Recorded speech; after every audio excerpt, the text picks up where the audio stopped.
The phone call from Joe Glaser came at 2 a.m. on September 19, 1957. Louis Armstrong was on tour, staying in a hotel in Grand Forks, North Dakota, exhausted from performing, trying to sleep. And his manager was calling in the middle of the night, voice tight with panic. "Louis, what the hell did you say to those reporters?" Louis, groggy and confused, tried to remember the press conference that afternoon. He'd been asked about Little Rock. About the 9 black students trying to attend Central High School, about Governor Orville Faubus sending National Guard troops to prevent integration, about President Eisenhower's silence while a mob attacked children, and Louis had said what he felt, what he'd been feeling for days watching the crisis unfold on television. "The way they are treating my people in the South, the government can go to hell."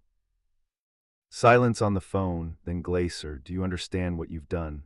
You just told the President of the United States to go to hell. This could end everything." Louis, fully awake now, thought about the children in Little Rock, about Elizabeth Eckford walking through a screaming mob alone, about the hatred on white faces as they spit and cursed at teenagers trying to go to school. And Louis said something that would define the rest of 1957 and change his relationship with America forever.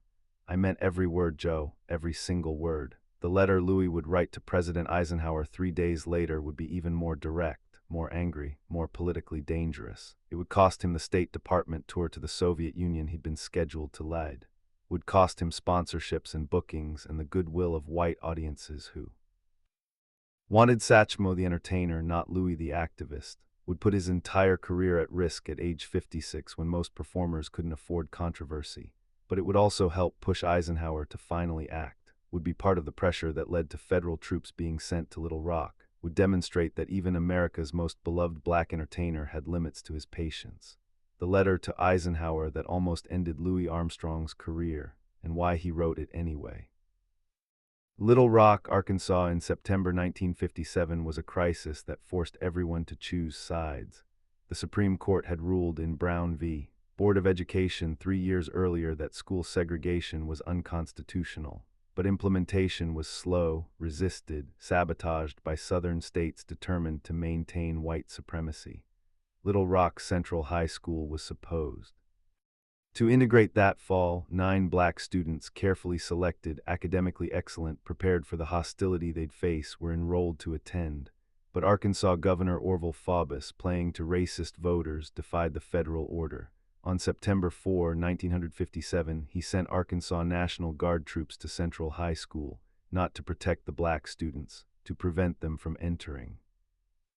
The 9 students arrived that morning to find soldiers blocking the doors, and behind the soldiers, a mob of white adults screaming hatred. "Go back to Africa. We don't want you here," threatening violence, creating an atmosphere of terror that was broadcast on national television. President Dwight Eisenhower, who had the constitutional authority and moral responsibility to enforce federal law, did nothing, issued vague statements about respecting the law, but took no action, sent no federal troops, applied no pressure. For 2 weeks, the crisis escalated.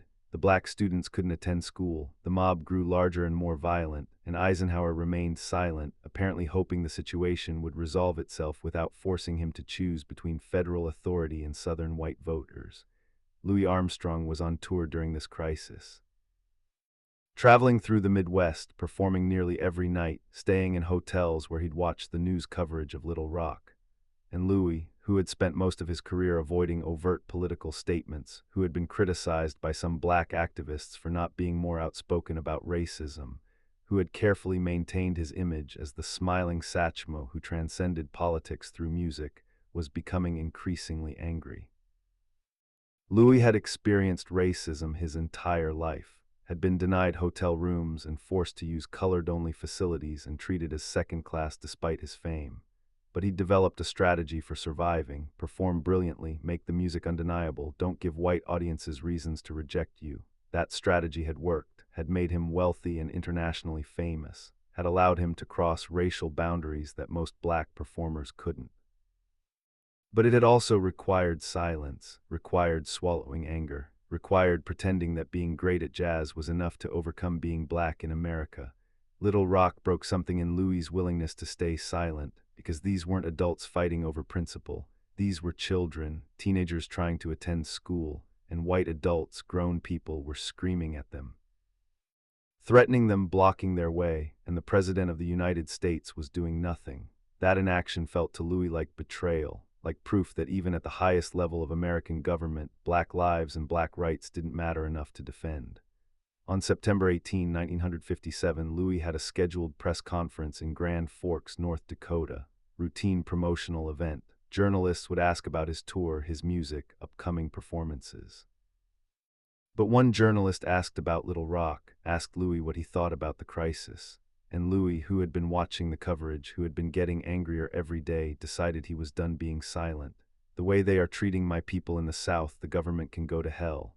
The words came out with force Louis rarely showed publicly, and then he went further, criticized Eisenhower directly, called him two-faced for claiming to support civil rights while refusing to act, said he was ashamed to represent America abroad while his country treated black children like this.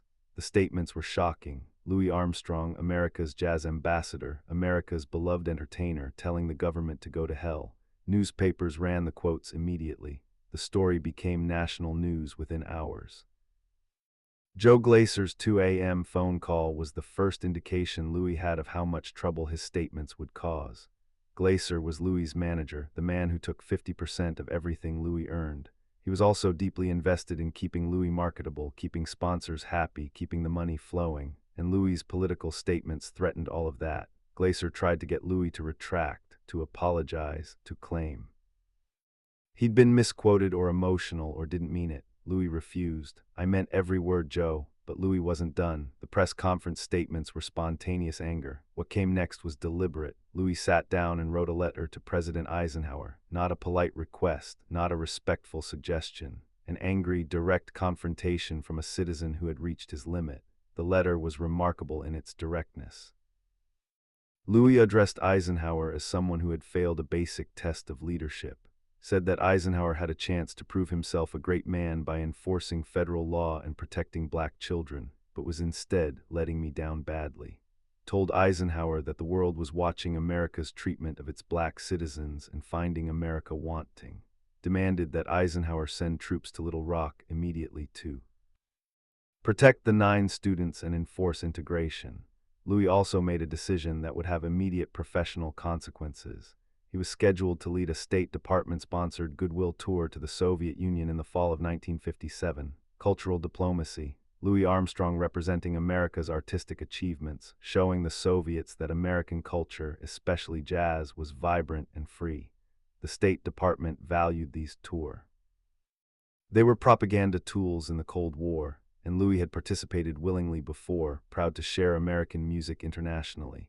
But after Little Rock, after Eisenhower's inaction, Louis couldn't do it, couldn't represent a country that was beating and spitting on black children, couldn't be America's smiling ambassador while America was demonstrating hatred toward his people on international television. So Louis canceled, told the State Department he wouldn't go to the Soviet Union, told reporters, the people over there ask me what's wrong with my country. What am I supposed to say? I'm not going overseas representing a country that treats my people like this. The backlash was immediate and severe. The State Department was furious. Louis's cancellation was a diplomatic embarrassment. Sponsors started pulling out. Radio stations in the South refused to play Louis's records. White audiences who had loved Satchmo felt betrayed by Louis's politics. Hate mail poured in. Death threats arrived. Conservative newspapers attacked Louis as ungrateful, as communist sympathizing, as biting the hand that fed him. And crucially, many white Americans who had considered themselves Louis Armstrong fans couldn't reconcile the angry political Louis with the smiling Satchmo they thought they knew. They wanted Louis to entertain them, not challenge them. Wanted his music without his opinions. Wanted black excellence that stayed in its lane and didn't make white audiences uncomfortable. Louis's statements violated that unspoken contract, and they responded with rejection. Even some black leaders were critical. Not of Louis's substance, they agreed with his anger about Little Rock, but of his timing and method. They worried that his statements would hurt the civil rights movement by making it seem emotional rather than strategic. Worried that white backlash against Louis would spill over into backlash against integration efforts. Preferred carefully managed press statements from civil rights organizations rather than spontaneous anger from entertainers. Joe Glaser was apoplectic. Every canceled booking Every lost sponsorship, every hate-filled letter represented lost money, and Glaser's 50% of Louis's earnings meant Louis's political statements were costing Glaser directly. He begged Louis to moderate, to apologize, to smooth things over. Louis refused. Some things are more important than money, Joe. The professional cost was real. Louis lost bookings worth hundreds of thousands of dollars, lost sponsorship deals, lost opportunities. At 56 years old, with health issues beginning to emerge, with finite years left to earn, Louis was sacrificing significant income for political principles. The risk was enormous. If the backlash became permanent, if Louis couldn't recover his career, he'd spend his final years significantly less wealthy and less employed than he'd planned. But 6 days after Louis's press conference on September 24, 1957, President Eisenhower finally acted. Federalized the Arkansas National Guard, removing them from Governor Faubus's control, sent the 101st Airborne Division to Little Rock. Federal troops with bayonets escorted the 9 black students into Central High School. The mob that had terrorized children was pushed back by military force. The law was enforced. Integration proceeded. Eisenhower never acknowledged Louis's letter or statements as a factor in his decision. The official narrative was that Eisenhower acted because Faubus's defiance had become intolerable, because federal authority was being challenged, because the situation had deteriorated beyond what could be ignored. But the timing was notable. Louis's very public criticism, from someone many white Americans respected and admired, had added pressure, had made Eisenhower's inaction harder to defend, had demonstrated that even Louis Armstrong, the least threatening black man in white America's imagination, was fed up. Louis never claimed credit for Eisenhower's decision, but he was satisfied that the president had finally done what should have been done 2 weeks earlier. The 9 students were in school. Federal law was being enforced. The children were protected, even if that protection had come far too late. The professional consequences for Louis lingered. The Soviet tour never happened. Some sponsors never returned. Southern audiences remained hostile for years, but gradually the backlash faded. White audiences who'd been angry eventually came back to the music. The bookings resumed. The money flowed again. By 1960, Louis was as successful as he'd been before Little Rock, but something had changed.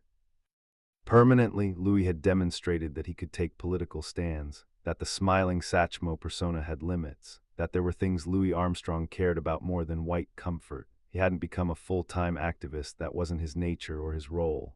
But he'd shown he could be political when it mattered, could sacrifice career for principle, could tell the President of the United States to go to hell if the President deserved it. The modern resonance of Louis's Eisenhower letter is profound. In 2026, we're living through an era where celebrity political activism is common and controversial. Athletes kneel during the national anthem. Actors give political speeches at award shows. Musicians use their platforms to advocate for causes. And every time there's backlash, accusations that they should shut up and sing or shut up. And Dribble demands that entertainers stay in their lane and not make audiences uncomfortable with politics. Louis Armstrong's 1957 experience demonstrates that this dynamic isn't new. The pressure on black performers to entertain without challenging, to be excellent without being political, to make white audiences feel good rather than making them think, has always existed. Louis faced it, violated it, paid a cost, and ultimately survived it. But the cost was real. This wasn't consequence-free activism. Louis lost significant money, lost opportunities, put his career at genuine risk. At 56, he was making a gamble that could have ended badly. If the backlash had been permanent, if Eisenhower hadn't eventually acted, if Louis had been forever branded as a troublemaker, the final 15 years of his career could have been drastically diminished. The fact that Louis made that gamble anyway reveals something important about his character. This wasn't performative activism, wasn't posturing for publicity, was genuine moral outrage overriding professional calculation. Louis saw children being terrorized and a president refusing to act, and his anger became more powerful than his caution. The careful persona management that had defined his career couldn't withstand the fury he felt watching Little Rock. What makes Louis's activism particularly powerful was its rarity. He wasn't a regular political commentator, hadn't built a career on challenging power, had spent decades being carefully non-political, which meant when Louis Armstrong spoke out, it mattered more, because everyone knew it wasn't habitual, wasn't strategic, was genuine enough to override all the Professional reasons to stay quiet. The letter to Eisenhower also reveals the complexity of Black American identity in the 1950s. Louis was deeply patriotic, loved jazz as American music, took pride in representing America internationally. But that patriotism existed alongside rage at America's treatment of Black people. Louis could simultaneously love his country and be furious with it. Could want America to live up to its ideals while acknowledging how far it fell short. The letter wasn't rejection of America, was demand that America be better. Some critics, both then and now, argued Louis didn't go far enough, that his activism was too limited, too tied to specific crises, not sustained enough, that he should have used his platform more consistently to challenge racism. There's validity to that critique. Louis could have done more.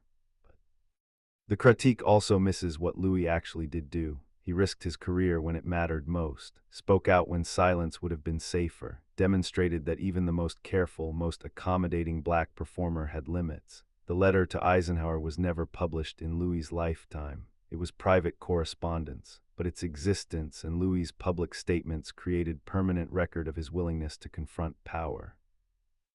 Future generations would know that Louis Armstrong, despite his carefully managed public image, had told the government to go to hell when it deserved it, had risked everything to defend Black children, had chosen principle over profit. When Louis Armstrong died in 1971, his obituaries mentioned Little Rock, mentioned the Eisenhower confrontation, mentioned that beneath the smiling Satchmo was a man who could be politically courageous when circumstances demanded it. The letter and the statements had become part of his legacy, complicated the simple narrative of Louis as pure entertainer, showed he was also a citizen, an activist when necessary, someone who couldn't be silenced even by enormous professional pressure. The letter to Eisenhower that almost ended Louis Armstrong's career. It didn't end his career, but it changed it, changed how Louis understood his own power and responsibility. Changed how audiences understood Louis, or didn't, with some white fans never reconciling activist Louis with entertainer Louis. Changed the calculation for future Black performers about when and how to speak out. Demonstrated that even someone with everything to lose could decide that some things mattered more than career safety. In 2026, as athletes and artists continue to face backlash for political statements as the debate about celebrity activism continues, Louis Armstrong's 1957 experience offers both inspiration and warning. Inspiration because Louis demonstrated it's possible to speak truth to power and survive. Warning because the cost was real and the outcome wasn't guaranteed. Louis gambled his career and won, but it was genuinely a gamble, could have ended differently, almost did. The 9 students integrated Central High School. Eisenhower sent troops, federal law was enforced, and Louis Armstrong, who had told the government to go to hell and written an angry letter to the president, eventually got back to making music. But he never forgot Little Rock, never forgot the children, never forgot that he'd risked everything for what was right, and never regretted it, even when the hate mail arrived and the sponsors fled and the bookings canceled. Louis knew he'd made the right choice. Some things are more important than money. Some things require risk. Some things demand that you speak even when silence would be safer. That's what the letter to Eisenhower represents, not just historical document, but moral courage, the decision to be politically engaged even when it threatens everything you've built. The willingness to make your government uncomfortable even when your livelihood depends on government support. The choice to be fully human, political, angry, demanding, rather than just the entertainer audiences wanted you to be. Louis Armstrong wrote that letter knowing what it might cost him, and wrote it anyway, because Elizabeth Eckford and the other 8 students walking through that mob deserved someone with a platform using it to demand their protection, and Louis Armstrong had the platform, and the courage, and the anger, and for one crucial moment in 1957 he used all 3, consequences be damned.